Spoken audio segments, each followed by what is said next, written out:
Hello, me lovelies. Welcome back. Today I am drinking coffee that is pumpkin spice flavored. Oh, that wasn't really for me. I got some for my daughter, who loves all things pumpkin spice and everything nice and all that shit. All right, I rewatched The Lord of the Rings, The Rings of Power, the first two episodes last night. I rewatched this with my D&D group and my brother. So we had a big old dinner. I made some slow cooker pork green chili. It was actually pork and chicken green chili. We cooked up some beans, some rice. Had a big old feast. I also made some chorizo queso. Very, very on point thematic dinner for the Rings of Power. Then we watched both episodes. I'm going to make another video talking about the lore inconsistencies in the show. I mean, there's just so many. This again is why I said I'm watching this like expensive fan fiction rather than like this is the Lord of the Rings canon, like Tolkien wrote this shit. No, it's not. It's so mangled. It's not even funny, and I don't care because I've already come into this with the attitude that I'm just going to enjoy it for what it is, not for what it isn't. Sometimes you have to do that with a book or a movie or a show or whatever you're doing, right? For instance, like Souls-like games. If I went into every Souls-like and thought, well, this isn't Dark Souls, this isn't Dark Souls, I wouldn't enjoy any of them. But instead, I try to go into those games, those imitators, those flatterers, with an outlook of this is paying homage to Dark Souls, and I'm going to enjoy it for what it is, not what it isn't. So that's what I'm doing here. I know it's not quite as analogous, but it's close. But yeah, I'll make another video about all the sort of wrongness with that. Maybe I'll even get my friend Patrick, who's a total Tolkien nerd. He knows more about Tolkien than anybody I know. And I watched that with him last night, and he also enjoyed it, but he had a lot to say about what was screwed up with the characters and the timeline and everything else. Anyways, today I was just going to kind of get away from like the controversial shit, the politics, the is this woke, who's a racist, all that kind of fun stuff, and just talk about there are about 5. I think I've identified 5 mysteries in this show that were introduced in the first 2 episodes. So the first and the biggest, of course, is who is the stranger, right? There's a comet. Oh, spoilers, sorry. There is a comet at the end of the first episode that comes crashing. It zips through the sky past all our characters, past Gil-galad, past Galadriel, past Arondir, and finally comes crashing down near where the Harfoot camp is.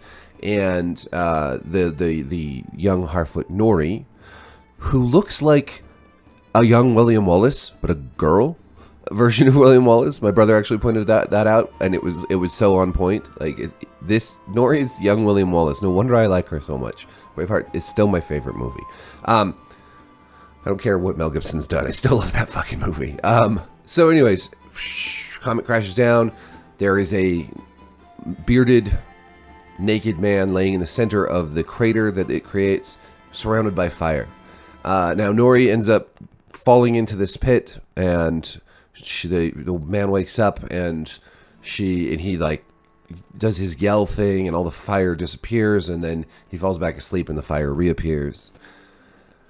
He can't speak. He seems to have forgotten how, or forgotten maybe who he is, or maybe he's just confused. Since he can never speak, we're never quite sure. At one point, he commands some fireflies that were in one of their lanterns to create a constellation, and he's also scratched out some runes that I don't know what they mean. So people have speculated that this is Sauron, the enemy. I think that's a bunch of poppycock. There's no way that this is how Sauron comes back to Middle-earth. He's been in hiding, but there's nothing indicating that he's lost his mind or his memory. Sauron comes back as Anatar, or in the show maybe it'll be slightly different, but Sauron comes back, I think, in total command of who he is and what's going on. This is not Sauron. From a story point of view, setting aside all lore or coherency, this can't be Sauron. Much more likely, it is a wizard, an Istari. Maybe Gandalf, maybe Radagast, maybe one of the blue wizards that aren't in The Lord of the Rings. So, anyways, The Blue Wizards weren't introduced in The Lord of the Rings, but Tolkien talked about them. It's possible that the Blue Wizards came back in the Second Age, whereas Gandalf and Saruman and Radagast, sorry, my contacts are really bugging me today, all came back in the Third Age. Of course, they are doing so many things with the timeline and condensing and contracting and changing things that it's very possible, entirely possible, that this is Gandalf and he's come back in the Second Age instead. The second mystery is when Durin, Prince Durin, and King Durin, this is another continuity and lore flaw because there's only ever one Durin at a time, but when they are together talking, they open a box similar to the briefcase in Pulp Fiction. A light shines out of it, they look into it, and we never see what it is. Now, I'm pretty sure that this is Mithril. The dwarves find Mithril, and it leads to Durin's Bane, right? Digging too deep, going where they're not supposed to go, that's where they find the Mithril, which is what makes them truly fabulously wealthy, because Mithril is such a pure metal. But apparently in this version of the show, they're like keeping it a secret from the elves. Pretty sure in the actual lore that Mithril was found before Eregion was constructed, and Eregion was constructed because of the Mithril and the proximity to Khazad-dûm. Anyways, I see that they're just making some more dramatic tension here with that. But I'm pretty sure that's Mithril. That seems like a no-brainer. Now I know that Marcellus Wallace's soul wasn't in the briefcase in Pulp Fiction. It was actually Mithril. So, good to know.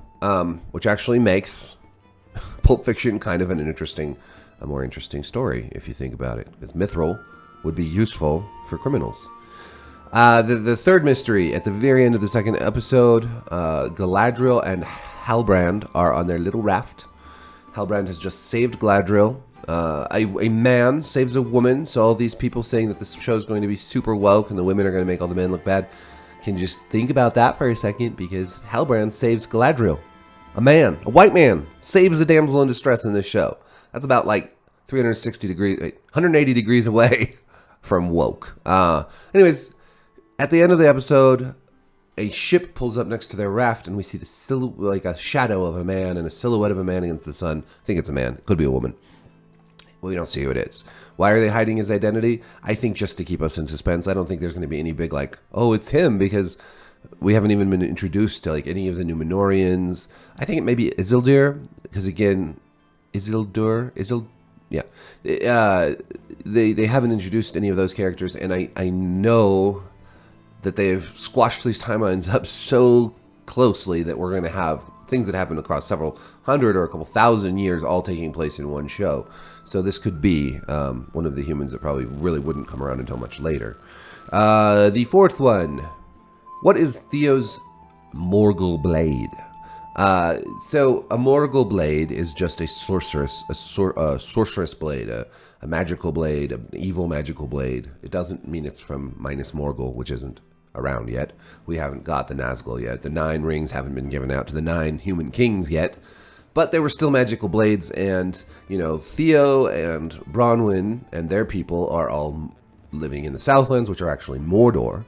That's where Arendir is posted. And we'll get into that now. In my other video, we'll get into the whole, like, Elven Outpost thing, and Gil-galad and all that stuff. But Theo finds in, like, a barn basement this magical evil blade with Sauron's mark on it. And he takes it. I gotta assume that this farmer is basically like one of those dudes that collects like Nazi paraphernalia or something.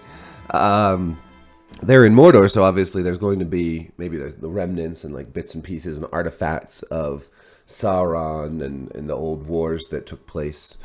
But he finds this magical blade, he takes it, and when his blood touches the blade, it starts to like flame and like grow.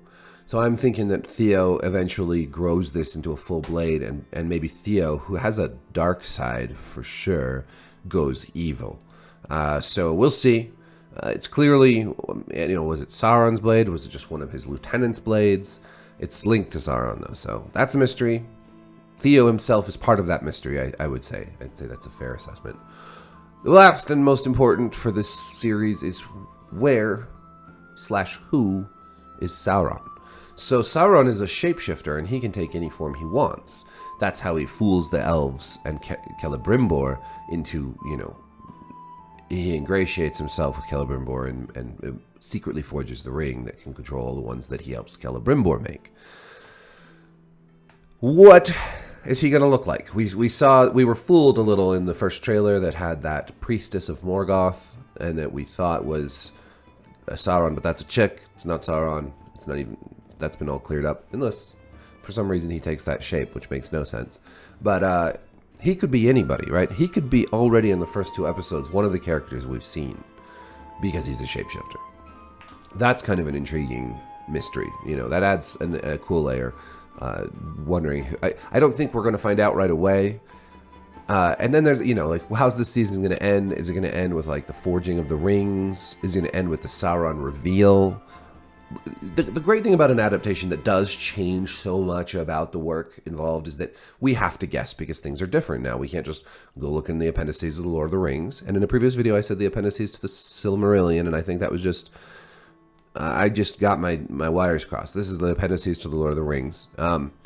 We can't just go look up everything, because everything has been changed. And that is kind of fun. You have to admit that keeps things a little interesting. It keeps you guessing a little bit. Otherwise, we'd all just know exactly what was going to happen, and there wouldn't be any mystery or any surprise. So these are the 5 mysteries that I've identified in the first 2 episodes. There may be more. If you think of any, or if you have any ideas about these mysteries, who is the stranger, what's in the dwarven box, who's the person on the boat, what's up with Theo's sword, and where or who is Sauron, and when will he show up? If you have any ideas on those or have any other ones, let me know in the comments. I'm probably going to start doing responses to reader comments in some of my videos. I have a lot of responses to this idea of whether the show is woke or not. I think after the first 2 episodes, it's pretty obvious that the only thing remotely woke about it is a more diverse cast. And even then, there's only a handful of people of color in this show, which is still overwhelmingly white. So I think that these rumors and accusations have been wildly overblown, but we can discuss that in another video. Thank you for watching. Please like and subscribe if you so choose. And I'll see you next time. Peace.